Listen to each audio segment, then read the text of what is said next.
নমস্কার বন্ধুরা, ডলি রন্ধনশালায় সবাইকে স্বাগত। আর আজকে তোমাদের সাথে শেয়ার করব মাছের তেলের রেসিপি। এইভাবে মাছের তেল রান্না করলে চিকেন মাটন ফেলেই তোমরা কিন্তু মাছের তেল দিয়ে পুরো ভাতটা খেয়ে ফেলবে। তোমরা হয়তো মাছের তেলের অনেক রকমের রেসিপি বানিয়ে খেয়েছো, তবে একবার হলেও এই রেসিপিটা অবশ্যই ট্রাই করে দেখো। আশা করি তোমাদেরও ভালো লাগবে। আজকের রেসিপিটা শেষ পর্যন্ত দেখার জন্য তোমাদের কাছে আমার অনুরোধ রইল। আমি এই রান্নার জন্য দেখো মাছের তেল নিয়েছি। মাছের তেলটা খুব ভালোভাবে ধুয়ে পরিষ্কার করে নিয়েছি। আর আমি আজকে মাছের তেলটা কুমড়ো শাকের ডাঁটা দিয়ে রান্না করব। তাহলে কথা না বাড়িয়ে রেসিপিটা শুরু করা যাক। প্রথমে আমি রান্নার জন্য কড়াইয়ের মধ্যে অল্প একটু 2 চামচ পরিমাণ সর্ষের তেল দিয়ে দিলাম।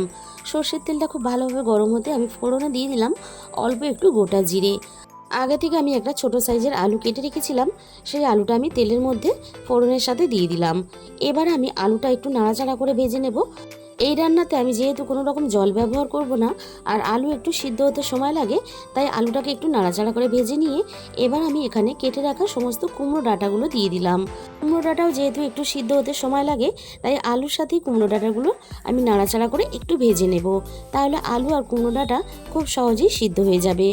কুমড়োটা আর আলু আমি দেখো নাড়াচাড়া করে খুব ভালোভাবে একটু ভেজে নিলাম। আমি এখানে কুমড়ো শাকের ডাঁটা দিয়ে রান্নাটা করছি। তোমরা চাইলে কিন্তু এখানে পুঁই শাকের ডাঁটা বা অন্য যে কোনো শাকের ডাঁটা দিয়ে রান্নাটা করতে পারো। এবারে আমি এখানে মাঝারি সাইজে 2টো পেঁয়াজ কুচি দিয়ে দিলাম। সব কিছু আমি আবারও একসাথে খুব ভালোভাবে নাড়াচাড়া করে ভেজে নেব। আর পেঁয়াজ কিন্তু এখানে খুব বেশি একেবারে মুচমুচে করে ভাজবে না, একটু বেশ নরম ভাব থাকবে, এরকম করে পেঁয়াজটাকে ভেজে নিতে হবে সব কিছুর সাথে। পেঁয়াজটা দেখো আমি বেশ নরম করে একটু ভেজে নিয়েছি। আটা আলু পেঁয়াজ আরও একটু নরম হওয়ার জন্য এখানে আমি 5 মিনিটের জন্য ঢাকা দিয়ে দিলাম। 5 মিনিট পরে আমি কড়াইয়ের ঢাকাটাকে সরিয়ে নেব। আর দেখো আলু ডাঁটা আর পেঁয়াজ বেশ অনেকটা নরম হয়ে গেছে আগের থেকে। আবারও আমি সব কিছু একসাথে নাড়াচাড়া করে নেব, যাতে পেঁয়াজটা কড়াইয়ের মধ্যে বসে গিয়ে পুড়ে না যায়।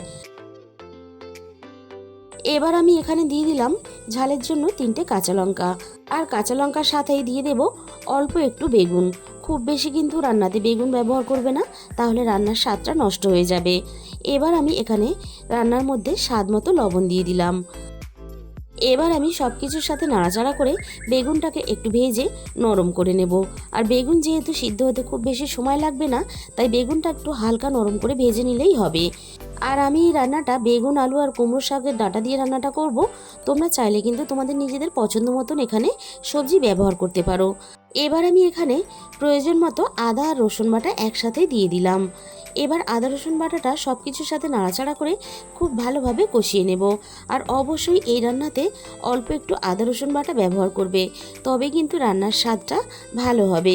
সব কিছুর সাথে নাড়াচাড়া করে খুব ভালোভাবে আদা রসুনটা একটু কষিয়ে নিলাম। এবারে মশলা যাতে পুড়ে না যায়, তার জন্য সামান্য পরিমাণ এখানে জল দিয়ে দিলাম। এবারে আমি এখানে একে একে গুঁড়ো মশলাগুলো দিতে থাকবো। দিয়ে দিলাম আমি এখানে 1 চামচের একটু কম হলুদ গুঁড়ো, আর হাফ চামচের একটু বেশি ঝাল লঙ্কার গুঁড়ো। আর আমি এখানে দিয়ে দিলাম হাফ চামচের একটু বেশি ধনে গুঁড়ো, আর হাফ চামচের মতো জিরে গুঁড়ো। আর রান্নাতে সুন্দর একটা কালার আসার জন্য আমি এখানে হাফ চামচ পরিমাণ কাশ্মীরি লঙ্কার গুঁড়ো দিয়ে দিলাম।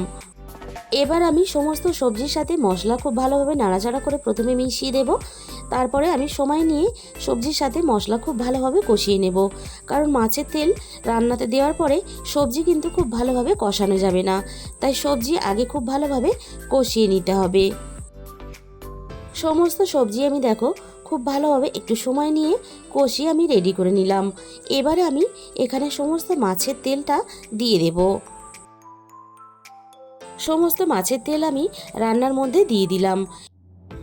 আর আমি এখানে মাছের তেলের পরিমাণটা রান্নাতে একটু বেশি পরিমাণ ব্যবহার করেছি। তোমরা চাইলে কিন্তু মাছের তেলের পরিমাণটা বাড়িয়ে বা আরও একটু কমিয়ে নিতে পারো। এবারে আমি গ্যাসের ফ্লেমটা একেবারে লোতে দিয়ে সবজির সাথে মাছের তেল এইভাবে নাড়াচাড়া করে খুব ভালোভাবে কষাতে থাকবো। আর গ্যাসের ফ্লেম অবশ্যই লোতে দিয়ে রাখবে, তা না হলে কড়াইয়ের মধ্যে খুব সহজেই কিন্তু মাছের তেলটা বসে যাবে আর একটা পোড়া পোড়া ভাব চলে আসবে। আর মাছের তেলের পটকাটা যেহেতু খুব সহজে ভাজা হতে চায় না বা সিদ্ধ হতে চায় না, তাই মাছের তেলের পটকাটা নরম হওয়ার জন্য 5 মিনিটের মতো ঢাকা দিয়ে 5 মিনিট পরে আমি কড়াই থেকে ঢাকাটাকে সরিয়ে নিলাম। আর এইভাবে সব কিছু একসাথে নাড়াচাড়া করে আমি কিন্তু রান্নাটা করতে থাকবো। আর এইভাবে গ্যাসের ফ্লেমটা একেবারে লোতে দিয়ে রান্নাটা নাড়াচাড়া করে করতে থাকবো। এতে পটকাগুলো খুব ভালোভাবে সিদ্ধ হয়ে যাবে আর কুমড়ো শাকের ডাঁটাগুলো তেলের মধ্যে নাড়াচাড়া করতে করতে খুব ভালোভাবে সিদ্ধ হয়ে যাবে। আর এই রান্নাতে যেহেতু কোনো রকম জল ব্যবহার করা যাবে না, তাই কিন্তু একটু সময় নিয়ে রান্নাটা ধৈর্য ধরে করতে হবে। তা না হলে কিন্তু যে বাকি সবজিগুলো সেগুলো কিন্তু খুব ভালোভাবে সিদ্ধ হবে না, অথচ মাছের তেলটা একেবারে গলে গিয়ে রান্নার সাথে মিশে যাবে। আর বন্ধুরা, তোমরা একবার হলেও বাড়িতে এই রেসিপিটা বানিয়ে খেয়ে দেখো। যারা মাছের তেল খেতে পছন্দ করে তারা তো খাবেই, আর যারা পছন্দ করে না তারাও কিন্তু ভালোবেসে এই রান্নাটাকে খেয়ে ফেলবে। এবার আমি দেখে নেব কুমড়ো শাকের ডাঁটাগুলো খুব ভালোভাবে সিদ্ধ হয়েছে কিনা। প্রচণ্ড পরিমাণ গরম, তাই খুব ভালোভাবে দেখাতে পাচ্ছি না। এখানে কিন্তু আমার কুমড়ো শাকের ডাঁটাগুলো খুব ভালোভাবে সিদ্ধ হয়ে গেছে। অল্প একটু কুমড়ো শাকের পাতা আমি কেটে রেখেছিলাম, সেই কুমড়ো শাকের পাতাগুলো আমি একবারে রান্নার শেষে দিয়ে দিলাম। আর কুমড়ো শাকের পাতাটা কিন্তু একেবারে অপশনাল, তোমরা চাইলে দিতেও পারো আবার নাও দিতে পারো। এই সময় কুমড়ো শাকের পাতাগুলো রান্নাতে দিলে তাহলে খুব সহজেই তেলের সাথে রান্না হয়ে কুমড়ো শাকের পাতাগুলো বেশ নরম হয়ে যাবে। আমি এখানে মিনিট 5-6 মতো কুমড়ো শাকের পাতাগুলো নেড়ে চেড়ে রান্না করে নিলাম। এবারে আমি এখানে দিয়ে দিলাম 1 চামচের একটু কম গরম মশলার গুঁড়ো। আর রান্নাতে অবশ্যই একটু গরম মশলার গুঁড়ো ব্যবহার করবে, তাহলে রান্নার ফ্লেভারটা বেশ দারুণ আসে। আর রান্নাটা কতটা লোভনীয় দেখতে হয়েছে সেটা কিন্তু তোমরা দেখেই বুঝতে পারছো। তাহলে আমাদের এখানে রেডি হয়ে গেল দারুণ স্বাদের একটা মাছের তেলের রেসিপি। তাহলে বন্ধুরা, আজকের রেসিপিটা ভালো লাগলে প্লিজ একটা ভিডিওতে লাইক করে দিও আর নিজেদের বন্ধুদের মধ্যে প্রচুর প্রচুর শেয়ার করো। যে সমস্ত বন্ধুরা এখনও পর্যন্ত আমার চ্যানেলটাকে সাবস্ক্রাইব করোনি, আমার চ্যানেলটাকে সাবস্ক্রাইব করে পাশে থাকা বেল আইকনটা অল করে দিও। তাহলে আমি যখনই কোনো নতুন রেসিপি আপলোড করব সবার আগে তোমার কাছে পৌঁছে যাবে। আর তোমাদের মূল্যবান সময় দিয়ে আমার এই রেসিপিটা শেষ পর্যন্ত দেখার জন্য তোমাদের সবাইকে অসংখ্য ধন্যবাদ। আজকে তাহলে এই পর্যন্ত।